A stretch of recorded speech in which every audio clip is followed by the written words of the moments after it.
Hello, everybody. Welcome to the Rotoworld Football Show. I am Patrick Daugherty, joined today by Kyle Dvorchak, Denny Carter. We're going to get to some of the week's biggest news, including Jameson Williams' hamstring injury and the continued hampering of his career. Treylon Burks getting carted off with a knee injury and I guess escaping with only a sprained LCL. Then we're going to get into, it's the time of year for ADP battles, ADP debates. Just going to debate two kind of like ADP conundrums, not a few ADP conundrums that come up at every position. This player versus this player. Deshaun Watson is the QB9 versus Dak is the QB12. Joe Mixon versus Jahmyr Gibbs. These were handpicked by Kyle Dvorchak, by the way. Denny hopped on too. He called me right after. He was like, "Get me in on this." I dictated. You forgot to say I dictated everything. He did. Denny dictated everything. Denny, he dictates everything behind the scenes. He's a tyrant. I am tyrant. He's an absolute tyrant. He told us, by the way, to continue praising his new haircut, and we refuse. We do refuse. Pat, you missed it. Back in the green room before the show, I was talking to Denny about his new haircut. Yeah, I will never. He was like, "So did you like get it cut, or what's going on?" I couldn't tell. I just knew it was different. I was like, "Have I not seen you in a few weeks and it's longer, or did you get it cut and it's really short?" What did prompt it, Denny? Because you had a signature look. I don't know. I've been experimenting with it off air. Okay. Yeah. I decided that kids call it. It's time. But mostly I need a haircut. Like, that's my issue right now. I need a damn haircut. So hopefully I can squeeze that in. There is a way to solve that, Denny. There is. But here's the thing. I go to DC to get my haircut. Really? Are you serious? And I will not go I will not see anyone else but Nicole in DC to cut my hair. How did that come about? How was that commute? That commute is 50 minutes one way. And and you don't even want to know how much I'm paying. I mean, basically I have to call my financial advisor to move some money around every time. So see, Denny, he plays golf. He drinks seltzers. He goes to the big city to get an expensive haircut. And yet he's supposed to be a tribune of the people. Very curious. Yes, that's true. All those things make sense to me. Very, very, very curious. You know what's also very curious is Jameson Williams never playing football. That's not something he really does. The number 10, number 12 overall pick of the 2022 draft, a very high draft pick by the Lions, who missed most of his rookie year with a torn ACL. We knew about that, but then he came back. Didn't really do anything in 6 games, got suspended for gambling for 6 more games, and is now missing the rest of the preseason with a strained hamstring.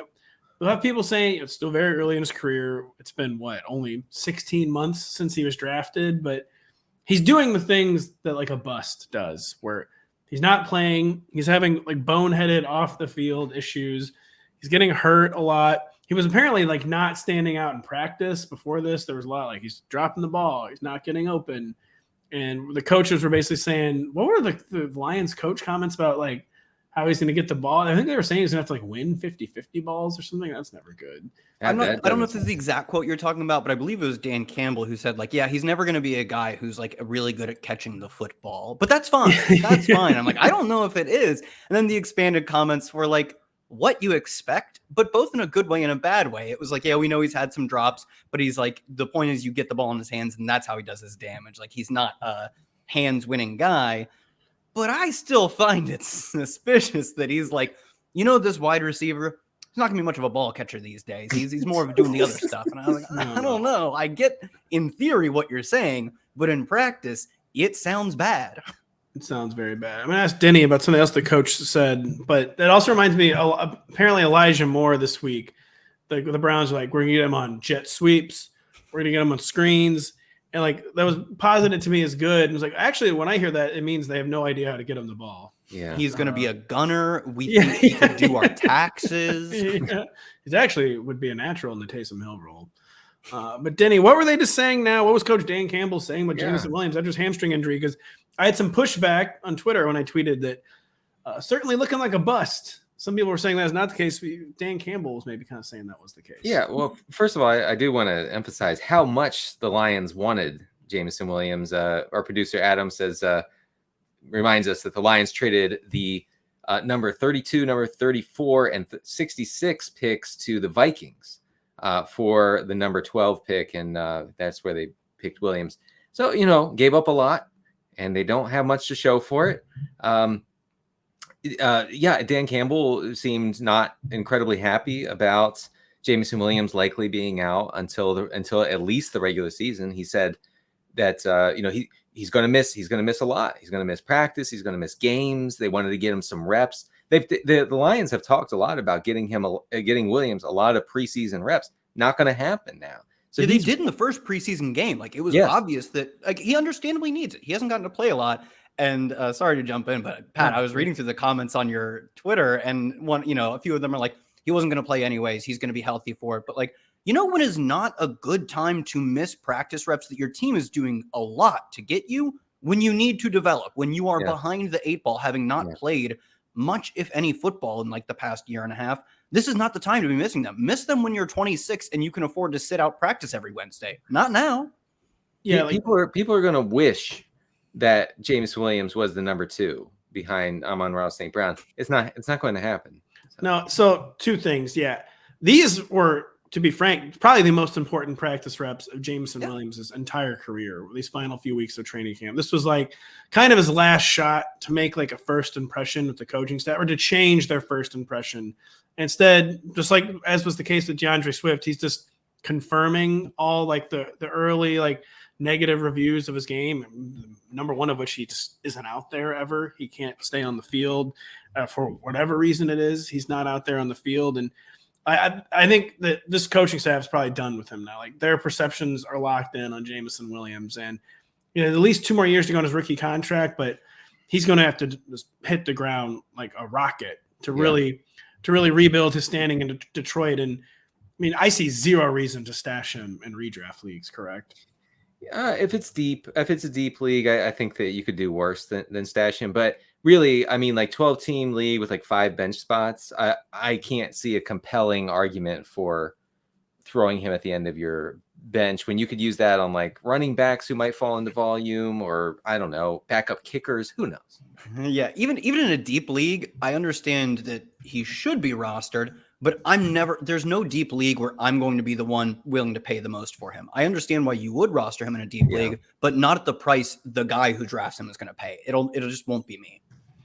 So another big one, kind of bigger, more discouraging, and kind of a guy who too already had some strikes against him, but unlike Jameson Williams, did produce as a rookie, had streaks of production.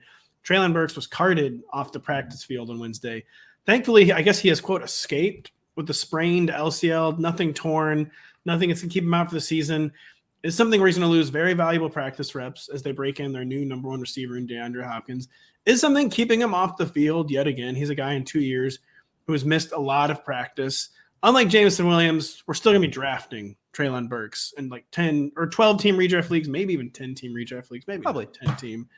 But how does this change things with Treylon Burks? And before, you could almost make the case that he might make an end around on Titans' number 1 receiver status. That's probably out the window now too. DeAndre Hopkins was the favorite, but there's not going to be like any like surprise attack Treylon Burks number 1 receiver at this point. I mean, at least for now. I mean, it's a long season, so in 3 months we could be singing a different tune. But yeah, I think that it would be probably a long shot for Burks to be 100% for week 1. I know that they said 2 weeks. That brings us into early September. So it seemed like a very optimistic sort of situation with him. Like, yeah, he's fine. He just had to be carted off because of ligament damage in his knee. I don't want to hear that. I ain't reading all that. And also, he's gonna have to drop like 2 rounds in ADP for me to be interested, and I'm already not super interested. I think he might drop far enough where I am interested. Cause I agree that it is a long season. He was a really talented prospect, and he got on the field and was efficient at times last year. I do agree though that this really is going to give him a slow start to the season. Like, I think he's a coin flip, probably maybe a little better than a coin flip to play week 1, but you're not playing him like assuming it's not a best ball format. You're not starting him in week 1. maybe not even in week 2. We saw last year that they gave him a really slow ramp up, and it didn't help that he got injured during the season, but he didn't hit a 70% snap share until the third to last game of the season. He played like special team snaps in week 1. Like, it was clear his ramp up was deliberately slow, and that was when they were in desperate need of receiving talent. Now they actually have DeAndre Hopkins. They can, to some degree, afford to slow play him. I think that's what we'll see. I agree, Denny, though. He was a really good prospect. The season was long. You could get that, the end around backdoors, DeAndre Hopkins for target leader. But now I've pushed that outcome to being like, it could happen in week 8 to like, you're hoping it comes in the fantasy playoffs. And that's the aspiration. That is not the median. So we haven't seen a full ADP adjustment on Underdog or anywhere yet, because it just happened yesterday. So this is not going to be like his real life ADP. He's currently the wide receiver 45 on Underdog. Here are some of the people he could immediately fall past. Treylon Burks or another major question mark player, Courtland Sutton, Denny Carter. Sutton apparently is reformed. He's lost weight. He's all the way back from his ACL injury. So I lean Sutton. Me too. Treylon Burks or Michael Thomas. Oh, I think I go Burks. I think you've already found the point. There are probably guys lower on the list that I will be There's going going to with, be two more really crazy ones. Can I tell you something just real quick, really something kind of funny about Michael Thomas? I read a long athletic piece about Michael Thomas yesterday, and in it, he refused to call himself 100% because guys, no one is ever 100%. That's what he said. I respect that. That is what you say when you are 62 and the doctors told you in the next 2 to 3 years you will need a hip replacement. Yeah, that I was so yeah. I guess Burks. Hip feels good today. Yeah, Grandpa, I think you can walk down to the beach with us today. I think so today. We'll see about tomorrow. I'll tell you what, humidity is looking kind of high tomorrow. We'll see. No, that was my joke. It was. I'll tell you what, Michael Thomas knows when it's going to rain. He knows any minute when it's going to rain. He does. Michael Thomas always knows when a storm is coming. Treylon Burks or Rashad Bateman? Bateman. This is gross. Two guys who can't stay on the field. Great. Burks. Bateman is currently healthy. The final grossest one. This is the neutron bomb one. Kadarius Toney or Treylon Burks. Oh God, I'm out on Toney at any ADP. So yeah. Toney's in the Jameson Williams zone. Like, I'll let you guys figure out where to draft him. I ain't doing that. I'll say on Burks is that it's not good advice to say never draft an injured player, but in the NFL, the season is just so short, and when you have a guy that is not guaranteed to be healthy for week 1, probably won't be healthy for the entirety of September. The season is so short that teams always rush people back too soon. Treylon Burks, just a guy who already kind of needed a lot to go right. This is looking like a stay away type player, basically. I'll say for Toney in this one, it's not a good idea to say I'm never going to be a healthy player as far as Toney is concerned. I wish at some point he'd be healthy. Seems very poor. Denny, you get the final word.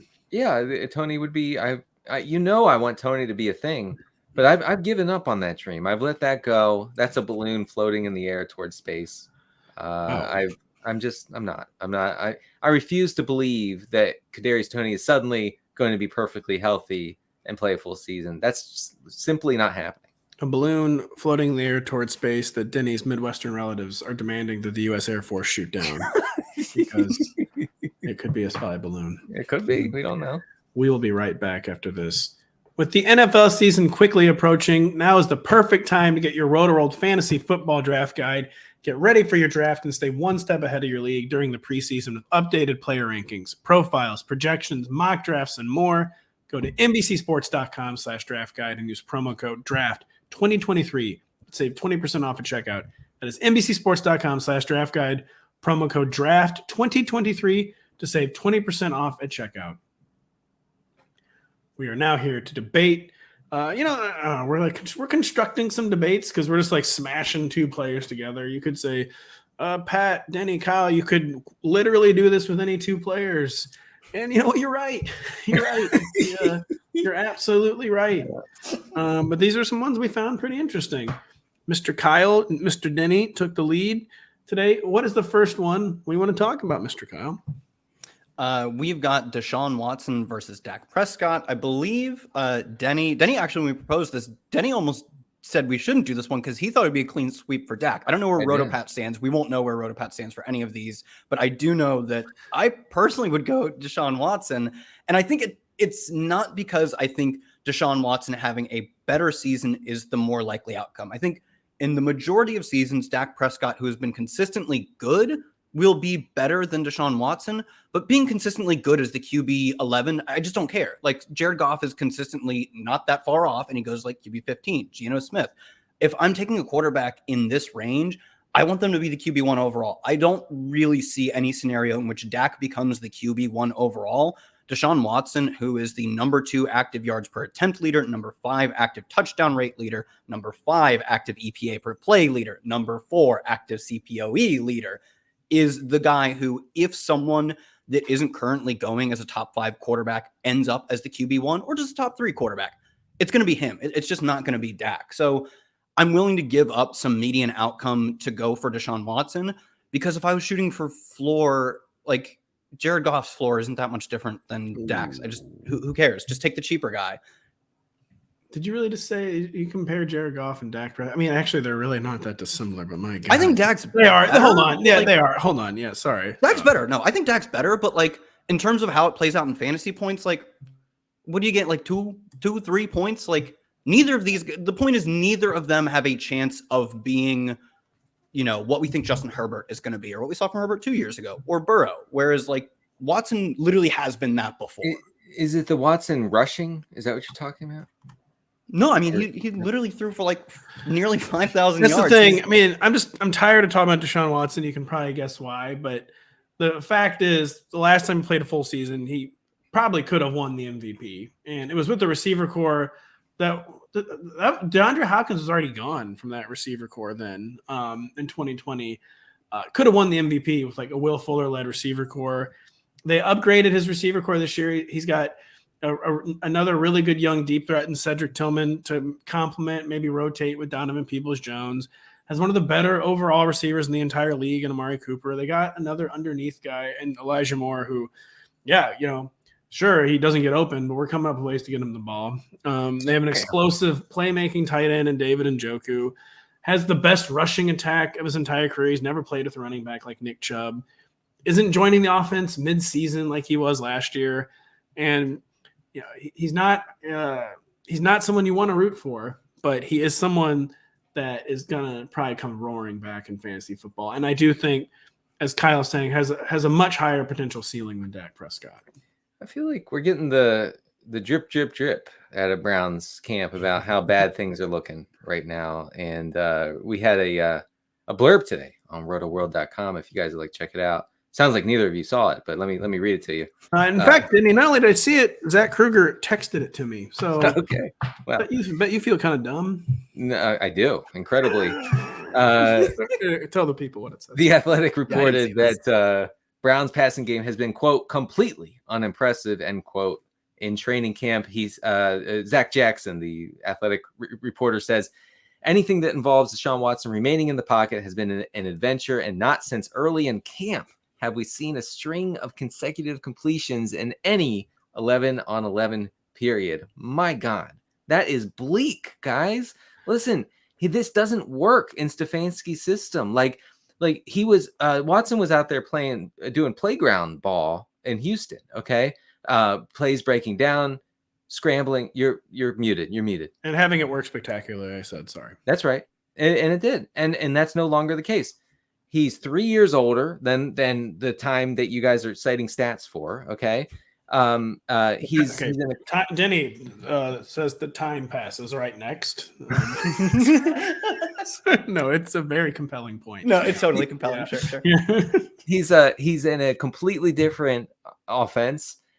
He's playing. I'm sorry, but he's playing in an apocalyptic cold weather stadium where the wind blows 50 miles an hour every single Sunday. Couldn't even get out of the state the other day, Ohio. Yeah, so This was August. This was August, not October. You remember this? Yeah, okay. So I just think there are too many red flags. And also this comes from the guy who wrote a piece about how Mike McCarthy is a dinosaur. and doesn't pay attention to analytics. Okay, so I wrote that piece. I've looked further into it, and actually I did mention in the article that nothing in McCarthy's history, nothing actually says that he's going to do this thing where they stubbornly run the ball to rest the defense or whatever he said. Okay, I'm paraphrasing, but that's just, I don't see that happening. In fact, I could see us pleasantly surprised as fantasy managers with the pass rate of the Cowboys this year. I don't know if it's going to work. Okay, I don't care. I don't care if the Cowboys don't win a game this year, but I think that Dak will drop back more than we think, and he has a pretty good, receiver group. So that I'm going with Dak. Denny hitching his wagon to Mike McCarthy. Very interesting. Well, Pat, we just hitched our wagon to Deshaun Watson, so let's not get all high and mighty. Don't put that out. Yeah, don't put that in the paper. So who's compromised more? Yeah, they don't put that in the paper. What's the next ADP conundrum we want to talk about, Kyle Dvorchak, or is it Denny Carter? Who wants to take the lead on this one? Go ahead, Kyle. Go for it, Denny. No, okay, I'll take it. Kyle, you go. Yeah, you go. I got it. It's who was this? Jahmyr Gibbs versus Joe Mixon. Actually, this is a really interesting one. A lot of these, I think we're using to feel how we feel about them, because I know Denny was like, yeah, I think it's Joe Mixon. Let me look into it. And Denny, did you look into it anymore? Because I feel this one I feel confident about. I knew for me it was Jahmyr Gibbs right away. You looked into Joe Mixon. You said you were leaning Mixon. Did you gain confidence through your research? Or am I right already? I could easily be right already, I think. No, I would. So here's the thing. I would lean Mixon because, he's going to score touchdowns. And I feel like that's the missing ingredient for Jahmyr Gibbs. Jahmyr Gibbs would probably be really exciting, really cool, lots of really cool receptions and speed, and he's going to burn. He's going to make linebackers look silly. We'll get all that, okay? And Mixon's not particularly impressive by any means, but last year we saw what it was like for Mixon to finally get some pass game, involvement. 75 targets, 60 receptions, 440 yards, and 2 touchdowns through the air to go along with his 210 carries in 14 games.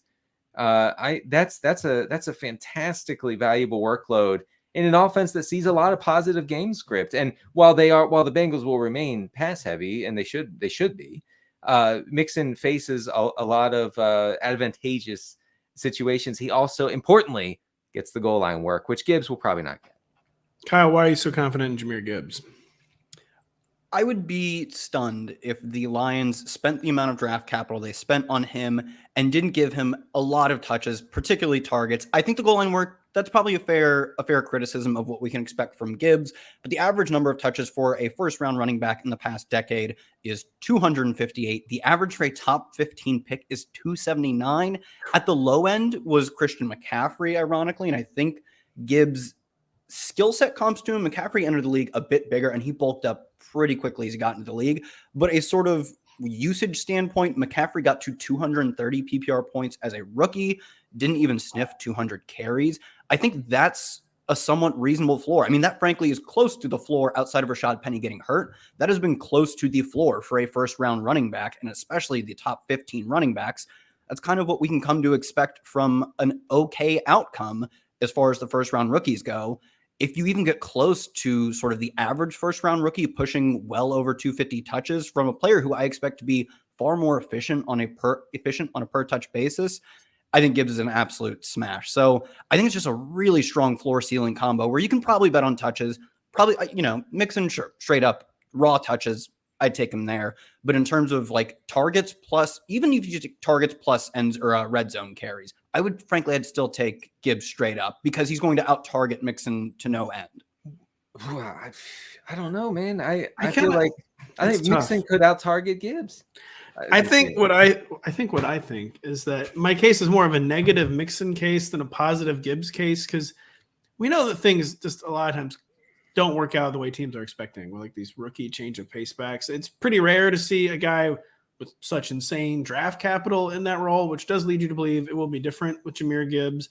We know that he's got the skill set that's going to scream playing important downs, except for maybe not at the goal line, of course, where David Montgomery. It is David Montgomery, right? David Montgomery. Mixon, I just think the Bengals don't want to do this again. I think the 60 receptions was a fluke, to be honest. they spent the whole offseason basically telegraphing they didn't feel like they really needed him on the roster, that they would prefer that he was on the roster, clearly, since they did keep him on the roster after a restructure. But they spent time talking up Treylon Williams. They used a day 3 pick on Chase Brown, who can do some of the things that Joe Mixon does. And Joe Mixon was so inefficient, like especially on the ground last year. He could just continue to regress in that area and maybe kind of like force his way off the field. I mean, there's a guy last year who it's still like stunning to me how many third downs Joe Mixon did not play and yet still somehow caught 60 passes. It just seemed like it is crazy. A confluence of events that can't happen again. Well, I think the floor is going to kind of start to fall out for Joe Mixon this year. Because they throw so much, and he was actually in there on those passing plays. By the way, Mixon, at least, and unless things change dramatically for him this year, and I don't really see that happening. Last year, only Jamal Williams had more carries inside the 10-yard line than Mixon. Mixon had 29 in 14 games. Guess who's getting those this year? Yeah, I was about to say the same thing. Even though Jahmyr Gibbs, except it's not, it's David Montgomery. Yeah, it's probably Dave Montgomery, but it could be. It could be Jahmyr Gibbs who gets those 40, would you say 60, 200 some inside the 5 carries? 45. Jamal Williams had 45 rushing attempts. It was 172. 172. That's why every time you turned on your TV, it was like, and here's Jamal Williams scoring and he averages 2.1 yards per carry and has 2 times the amount of touchdowns of any other player in the league. So yeah, that's the Mixon's role is so valuable in a good offense. I don't know. Mine is truly like gut level analysis, but my gut level analysis on Joe Mixon is that they don't love what he brings to the table, and that he kind of keeps like defaulting into it, but that they're looking for reasons to not use him the way he was used last year. Thankfully, there's nobody else. I think that's the strongest argument. Is like they could play him on third downs. Like they lost Samaje Perine and like Chris Evans, Treylon Williams were guys who they were splitting between healthy scratches. Because like, this guy plays special teams. Let's get him out there. No, let's go with this one. And day 3 pick on another running back doesn't move the needle a ton. I think that's the argument is that he's just going to play a ton of snaps on a great offense. He can even play more, passing downs. It's just not an argument I love to make, because it's the argument we always fall into is like, well, someone's got to get these touches, but then it's rarely the guy we are betting on, because he's there in drafts only because of volume, not because of what we perceive as talent. That is always a problem. And that sometimes it works for like a year, though that very quickly always says diminishing returns. Like it's worked with James Conner. Like I think James Conner was fine 2 years ago. He was solid, but man, he was an incredible fantasy option 2 years ago. I thought about just playing an absolutely pointless joke on you guys and saying that the Bengals hosted Leonard Fournette for a visit today, and how I hope they do. My bags need that. How does that make you feel? But they didn't, and they're not going to do that. Yeah, no, forget you guys. Come on. They're not going to do that. Denny, what's an ADP conundrum you want to talk about? Yeah, so we have another running back situation here. We have Antonio Gibson versus Khalil Herbert. Kyle, do you have their ADPs in front of you by chance? I do, Denny Carter. Khalil Herbert is the RB34 on Underdog, of course, and Antonio Gibson is the RB32. Right, so they're right next to each other. So I, at risk of stepping all over Pat here, I side with Antonio Gibson here, mostly because I'm trusting that Eric Bieniemy's offense will include a lot of checkdowns, a lot of passes to the running back. In this case, it should be Antonio Gibson for the most part. We've seen how valuable that role can be for Jerick McKinnon in Kansas City over the past couple seasons. I think that Gibson is the kind of guy who can take that kind of workload, that sort of opportunity, and be efficient with it, be good with it, and not have to be shoehorned into this weird kind of, maybe he's a running back, maybe he's not. Just deploy him like almost strictly as a pass catcher. I could see him being a PPR, marvel this year. These are two very fascinating players, even if you're not talking about them like in relation against each other. Just in a vacuum, Antonio Gibson and Khalil Herbert are two of the more fascinating ADPs this summer. Kyle, where are you falling on the side of the Denny manufactured debate? I'm joking, not about all, because again, we could do this with literally any two players, but we're doing it the ones we wanted to. Where do you fall, Kyle? Yeah, give me Khalil Herbert. I typically draft good players, and that's what I'm going to be doing again here. No, I think that he's right about we will finally get the most efficient version of Antonio Gibson. But that's because they're going to stop using him as a running back. Like, he has been dreadfully inefficient. What was up with the way they used him for so many I mean, years? he was a college like utility, basically wide receiver. He was a college wide receiver who at best like got some carries, and then they brought him in to make him a 2-down banger. It was poor decision making from the team. The good news is that they will be maximizing his skill set. The bad news is that's like, it's not a skill set I really want to be chasing where he's going in drafts. When you have Khalil Herbert, who last year was just straight up one of the most efficient running backs in the league. He led the league in rush yards over expected per attempt, and he was top 5 in success rate per NFL's next gen stats. I think you're definitely giving up some of the pass catching work. Khalil Herbert's been a pretty pass catcher. I know he's working on his pass blocking this offseason. I don't expect Justin Fields to even check down that much, despite the one preseason highlight. But to me, I'm more willing to chase the guy who's playing a more traditional role that he is incredible at. You know, he was great at it last year, and anytime he spot started for David Montgomery, he was elite. Then Antonio Gibson, who has to at least jump through a few hoops of like, that role has to actually exist. They have to give it to him. And they did not give that role, or at least a facsimile of that role, to him when they had JD McKissick, which, like, sure, JD McKissick is good, but if Antonio Gibson was that good, my intuition is they would have played him in that role. So I think Gibson is a fine pick. I'm just really concerned that he seemingly has yet to make the transition to running back. I think he is a passing downs only guy, whereas Herbert's more likely to get a decent amount of rushing work that he's great on. I think he could improve as a pass catcher. I'm going with Denny on Gibby just because I think he has some hoops to jump through. I think he has fewer hoops to jump through. If we asked today, like, what is Khalil Herbert week 1?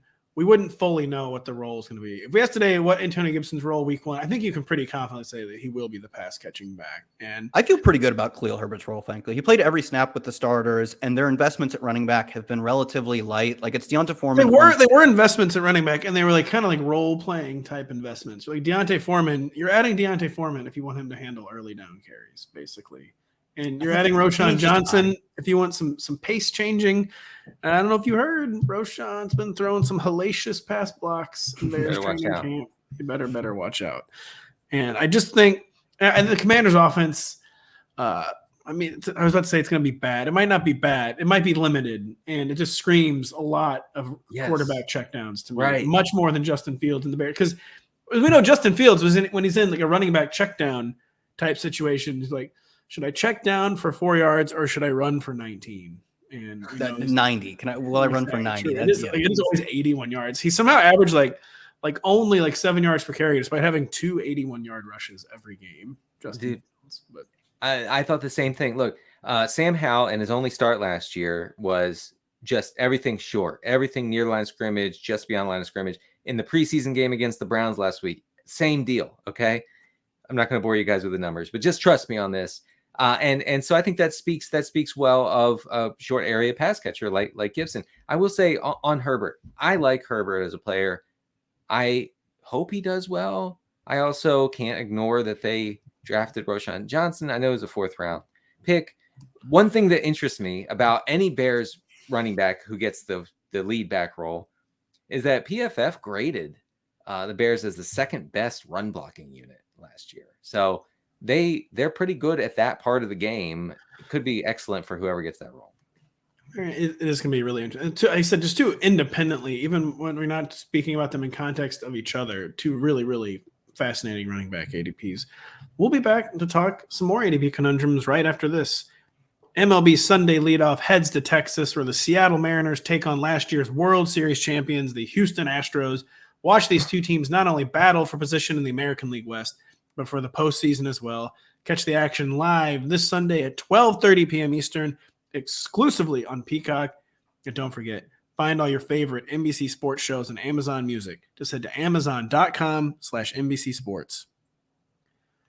Now, you guys might not think I have an off-the-cuff comment ready on the Texas Rangers, but no, we did. We knew you would. I was telling Denny before the show, I've been kind of rattled today by a controversial trade I made in my home fantasy baseball league, which involves me acquiring Max Scherzer, the new ace of the Texas Rangers. And Max, if you're listening, we need. Oh, he's not. I'm talking about I keep thinking we're talking about the Rangers, even though it's the Astros. Yeah, I know.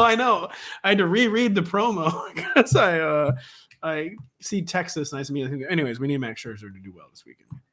Not every Texas team is the same. You know that, right? What did it cost to acquire Max Scherzer for you? We're not going to get into that, Kyle, because it's to say it's made some of my better friends very upset. They think that it would put you in some legal hot water. It would. They think that I was, quote, ripping off the 12th place team. First off, he proposed the trade.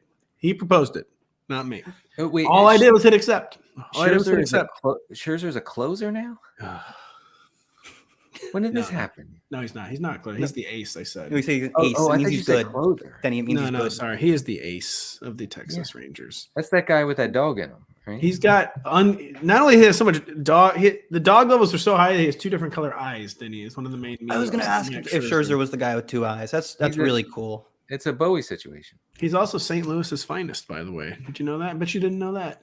I mean, he's always mad. That's all I know. He's always mad because he's from St. Louis.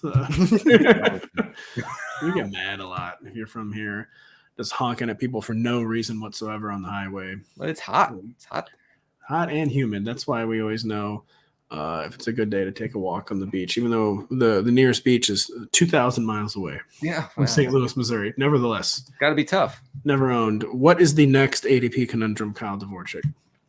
We are moving to wide receiver. This is another one where I have my answer, but I'm down to hear what Denny has to say on this one. The last one, I wasn't. Denny was wrong, and Pat, you're wrong for siding with him. But this one, AJ Brown versus Stefon Diggs.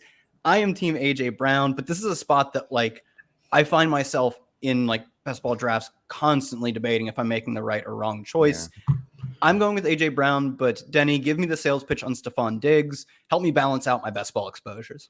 So I do fear looking silly at the end of the season here, because if the Eagles defense regresses, which they probably will, and the Eagles have to keep, I don't know, do something crazy like keep their starters in for more than 3 quarters, then AJ Brown and Devontae Smith, or the whole crew could go bananas. Okay, so just keep that in mind when you're drafting Eagles. I do like to draft my share of Eagles, but Stefon Diggs is not really competing against anyone for targets. Okay, they brought in Dalton Kincaid, he of one good college game, and Gabe Davis is one of the worst target commanding receivers in the game right now. We've talked about that ad nauseum on the show. One thing about Diggs's receiving profile that I think was positive in 2022 was that the Bills got him back into the slot more and got him some more of those easy PPR points that we enjoyed in 2020. So in 2021, stick with me here. I'm jumping all over, jumping year to year to year. In 2021, Diggs' slot rate fell to 20%. Okay, that got all the way up to 35% last year, which is basically where he was in his first year in Buffalo, and it paid off. Okay, his yards per route run jumped. It got back to that 2020 mark. Everything that regressed terribly in 2021 and made him very frustrating got back to normal. I like to see that. And again, Josh Allen is going to look for Stefon Diggs first and foremost, whereas I think AJ Brown kind of, has to compete a little bit for targets with Devontae Smith and or Dallas Goedert. Kyle, do you want me to jump in, or do you want to go on your thoughts on AJ Brown? No, let me roast him. Roast him. You had me. Let me roast him. I'm not particularly concerned with the competition for targets, because last year AJ Brown had a higher target share than Stefon Diggs, a higher air yard share than Stefon Diggs, a higher red zone target share than Stefon Diggs. It's out of a smaller cut of the pie. I think that's the thing that makes his target share was 1% different. His red zone target share wasn't that far off. More so to just say the point that because the Eagles are so condensed, they don't have a third receiver. They don't throw their running backs. Even if Devonta Smith is great, AJ Brown can still somehow out target share Stefon Diggs. So that's not particularly concerning for me. I think, Denny, your point about what you're afraid of is that the Eagles end up having to pass a decent bit more. I still don't think like there's no reason for them to be a pass first team because they're so good at running. But I mean, this is literally from stuff you wrote in the offseason. Philly averaged 12.3 second half pass attempts per game. Using his own words against him. Curious. I am, yes. They in 14. These stats don't sound real. In 14 games, they threw the ball 5 or fewer times in the fourth quarter. Like as you pointed out, they were just completely salting away games. If we see any amount of passing volume increase, it's going to go directly to AJ Brown's like bottom line. He is going to be more so in that top 5 receiver discussion than that next tier 2 discussion. So, and I just think he's better in the sense of we're trying to determine who like the best receivers in the league are. I think Stefon Diggs is probably next-ish on the list, but AJ Brown with 4 seasons, all of which in his career are above 2.4 yards per route run. That's a measure Stefon Diggs has only hit twice in, I think, 8 years in his career. Diggs is still great, but I think if AJ Brown played on the Vikings, he would be like the 3rd overall pick. I've noticed something weird with the AJ Brown discourse where like, people are saying like, well, because since him and Devontae Smith basically tied in targets last year, they basically just talk about them like it's a coin flip, like who's going to have more targets this year or maybe even more production. I don't know. Like could easily be Devontae Smith this year. You never know in that Eagles offense. And like just kind of ignoring the fact that AJ Brown is so much more efficient. Not that Devontae Smith is inefficient. It's not even that he's more efficient either. He's just one of the biggest big play threats in the entire game who can make big plays 2 ways. He can catch the ball down the field and make a big play, or he can be like the yak buzzsaw that he is. So like, to me, it doesn't even matter like if they have the same amount of targets again. Like I feel like for Devontae Smith to like outpoint AJ Brown in fantasy, he would need like 20, 30 more targets. And AJ Brown, even with like the not throwing in the fourth quarter last year, had 145 targets. That was like 20 fewer than Steph Diggs. I think he could easily get into the Steph Diggs target range this season. And I think it's very, very unlikely Devontae Smith ends up outpointing AJ Brown.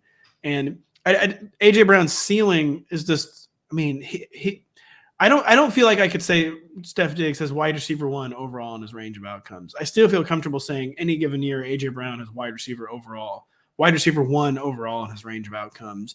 And it is a very, very close debate because Steph is just like so bankable.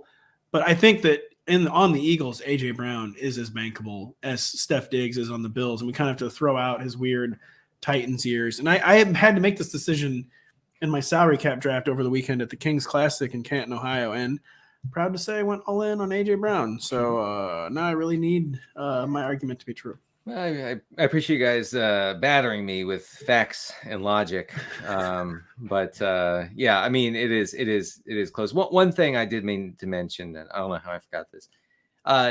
Josh Allen had a career low in design runs last year. Maybe that portends, more passing. Who knows, folks? So Stefon Diggs, please don't make me look foolish.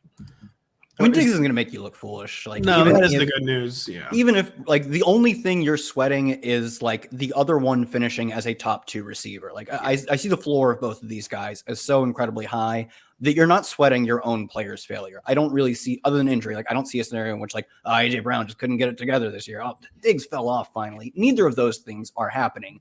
It's the opportunity cost is what you're scared of. And I am also definitely open to the idea that I look back and I'm like, I took 1,200-yard AJ Brown when I could have gotten 1,600-yard Diggs. That's an outcome that can happen.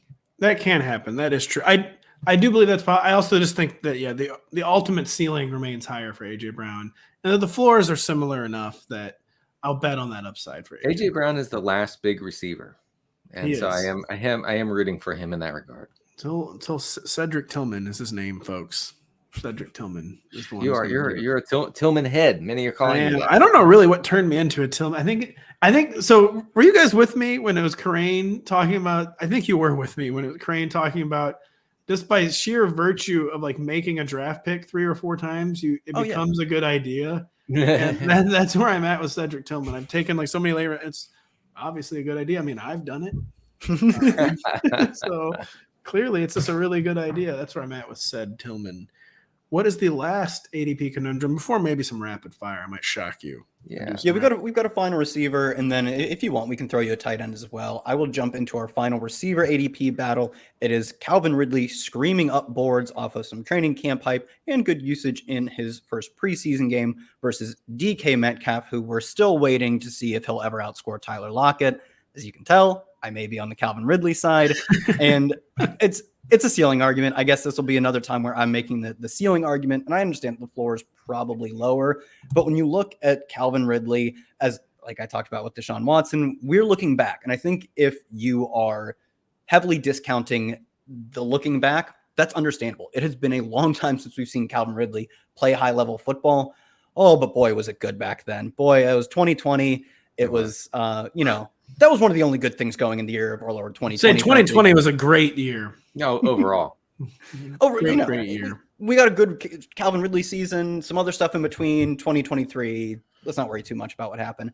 But on a 25% target share, strong target share, not elite, he had a 14 average depth of target, giving him good for over 2,000 air yards. That was like 250 more than the next closest player. Like, this is where 150-yard games come from. He wasn't just out there running routes like deep routes. He was 7th in yards per route run. He was 4th in ESPN's open score metric, or 538's open score metric. He was a true alpha, and that was playing like half of his games with Julio Jones out there. Now he gets to play with Trevor Lawrence, who I think there are a lot of times where we look back and we say like, oh, Trevor Lawrence was like turned into Joe Burrow. You had one bad year where he had the worst coaching of my lifetime. Frankly, I think Urban Meyer's probably the worst coach of my lifetime. And then as soon as he got a competent coach, he immediately took a step forward to like a top 10 quarterback by efficiency. Now they add Calvin Ridley to the mix. Like, you tell me what's going to happen next. But I think a really strong season is in the range of outcomes, and a high target share season is easily in the range of outcomes for Ridley. It just seems like this is the perfect spot for it to all come together and Ridley to nuke. I don't love that his price is skyrocketing up boards, but I am fine taking him over Metcalf. That's a leap I'm willing to make. Yeah, I don't love the Metcalf side, but I also don't love Ridley. I tend to fade both of these guys. This is when you take J.K. Dobbins or Isaiah Pacheco. Zero chance I'm taking Dobbins, but maybe Pacheco. Look, John Shipley, the Jaguars reporter, beat writer, of the show, been on the show twice. Came on. Yeah, he came on last month, and he told us, there's not going to be like one guy seeing like 30% of the targets in this offense. Like, and also it is the game plan will dictate, which receiver is seeing the most targets week to week. So I don't see Ridley as like a locked in alpha in this offense. There's Christian Kirk, there's Ingram, I know it's funny, but there's Zay Jones. He's still on the team. Hit the laugh track, Adam. But the coaches they love their Zay. So can't discount that. Anyway, so I think that's the same. It's the same issue with Metcalf now that Jackson Smith and Jigba is in that offense. Now that formerly very condensed target tree is going to be less condensed.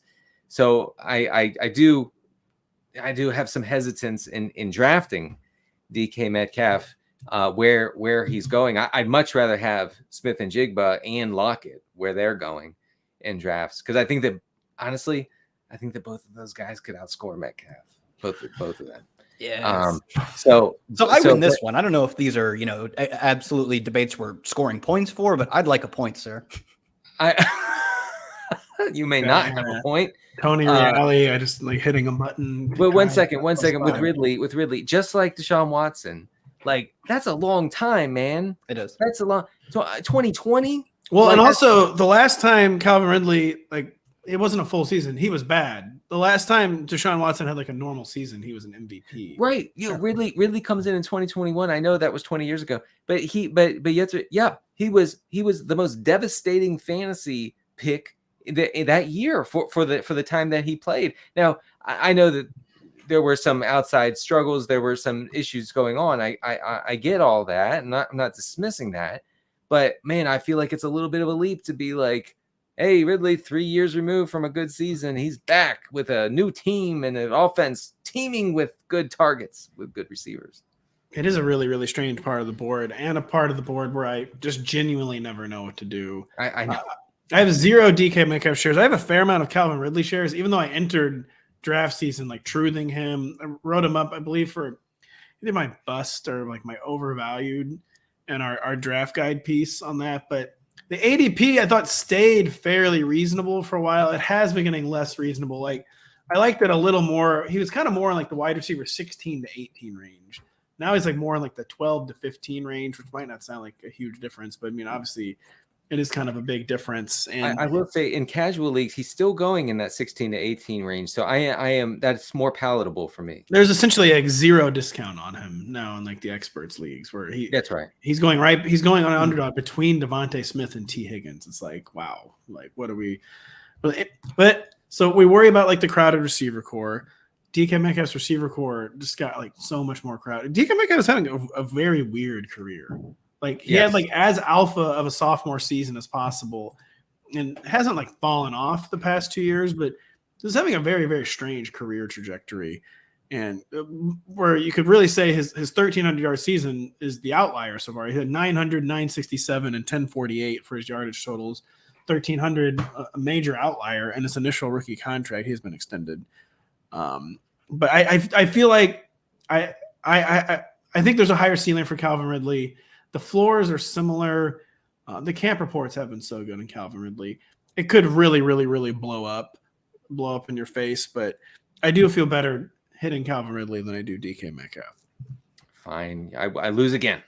And he loses again. I will say the pro DK Metcalf argument, I think, isn't that he is like a true wide receiver one. And that's probably not the most likely outcome with Ridley either, because it's been so long since he's played football. That's totally a fair point.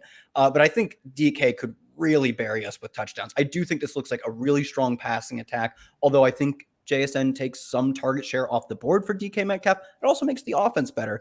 And last year, DK Metcalf led the NFL in end zone targets at 23. There's a gulf of 5 end zone targets between him and Devontae Adams, and he was top 5 in total red zone targets. Like, he could lead the NFL in receiving touchdowns quite easily.